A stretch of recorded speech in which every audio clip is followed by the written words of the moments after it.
This is definitely one of the wilder stories we've covered this year, and it's now concluded with jail time. So how did we get here? Well, it starts off at 8:20 p.m. July 13th. A soon-to-be missing person left work in Birmingham, Alabama. She went to pick up food for her family before heading home. And on her way home, she allegedly spots something way out of the ordinary, and that was a toddler on the side of the interstate. So at 9:34 p.m., she called 911 and told them, hey, I'm gonna stop and check on this toddler. But then the police lost contact with her. They arrive about 5 minutes later to the scene to find her car running with the door open, with her wig, purse, and phone laying on the side of the road. Then to make things even worse, her Apple Watch was inside of her purse. So there is no way to track this woman. And this left her family and friends frantic trying to find her. So a 2-day search started, but it was all a hoax. It seems like she just did all of this for attention, which makes all of these clips of her concerned family and friends just sad to watch. Rallying around each other, praying for a girl they say often babysits many of their own children.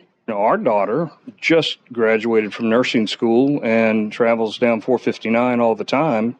And we know that she would, in a heartbeat, stop if she saw a toddler walking along the road. I mean, it's just human nature. And I mean, even complete strangers who's lost children to kidnappings, they dropped everything to try to find this woman at all costs. When Angela Harris first heard news reports about Carly's disappearance, she felt she had to take action.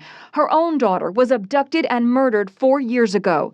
Here she is talking to Carly's parents during the height of the search in Hoover, Alabama. I did not want her family to have to go through the pain of what we're going through, so many other families are going through. It is absolutely saddening that someone would go this far to fake something like this. But not only were they looking for Carly, the lady, but they're also looking for a toddler. Police say there's no evidence the toddler ever existed. Cops also revealed Carly's internet searches in the hours leading up to her disappearance raised lots of suspicions. You have to pay for an Amber Alert research, a search for the movie Taken. Did she really watch Taken and go, you know what? I'm gonna fake my kidnapping. What a terrible way to take inspiration from that movie. If you're gonna take some inspiration from that, at least be the hero and go save some kidnapped people. Don't fake your own kidnapping. Why would you not want to be Liam Neeson here? Like, I'm just trying to understand the upside for her, because she sees a kid on the side of the road. Okay, normal to stop there. Anyone would stop for that instance. And then she just leaves her phone, her purse, her Apple Watch, anything that would help her get home, she leaves there. And then she goes out into the forest. That was like the last seen footage from the CCTV of her. And then she must have walked home in the forest, because if she was like walking alongside of roads, she would be seen by other CCTV, or other people would find her somehow. Because let's be real here, you had a good 2 days where pretty much everyone in the state was looking for this woman. Oh yeah, and to make things worse for her, her shoes were found on the side of the road, meaning she walked barefoot in the forest all the way home, which was like more than 10 miles. So that just sounds like a terrible time. All while your loved ones think the absolute worst thing happened to you. Again, where is the upside here? Police say they are still investigating, and the reason why they came forward with all this information is they said a lot of people in the community were worried. And then they went into detail just about watching the surveillance video while she was at work and watching Carly take some items away from that job, and then also stopping at Target for snacks. What we can say is that we've been unable to verify most of Carly's initial statement made to investigators. You think about all the people who hit the streets to try to find her, and then all the police resources that were used in this. It just doesn't make sense. But the private investigator, Erica Morrison, went on to Court TV and had an interesting theory. Well, with no apparent video footage that they can find or to work from, the first thing you have to do is get her evaluated both medically and psychologically. You have to bring in a forensic psychological expert to determine if, as Dr. Lieberman said, this was a schizophrenic break, because she's the perfect age. 25 is the perfect age for a schizophrenic break. Okay, I can't speculate on this for obvious reasons. One, it is way out of my education level. And two, I'm self-aware enough to see that it's a bad look for someone looking like Wayne's World to give a digital psychic evaluation on someone. But I feel like something has to be very wrong for someone to do this. So that interview was recorded right after Carly showed up to her parents' house a few days after going missing. And I guess sadly, her parents bought her lies, because they went on an interview to say this. Carly has given detectives her statement so that they can continue to pursue her abductor.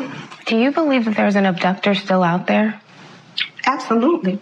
I just feel so bad for them. But right after that interview, their lawyer confirmed that she was not abducted, and she turned herself in as they announced here. This afternoon, Carly Russell, with the assistance of her attorney, turned herself into the Hoover City Jail, where she was arrested for the following charges: false reporting to law enforcement authorities, Class A misdemeanor, $1,000 bond; falsely reporting an incident, a Class A misdemeanor with a $1,000 bond.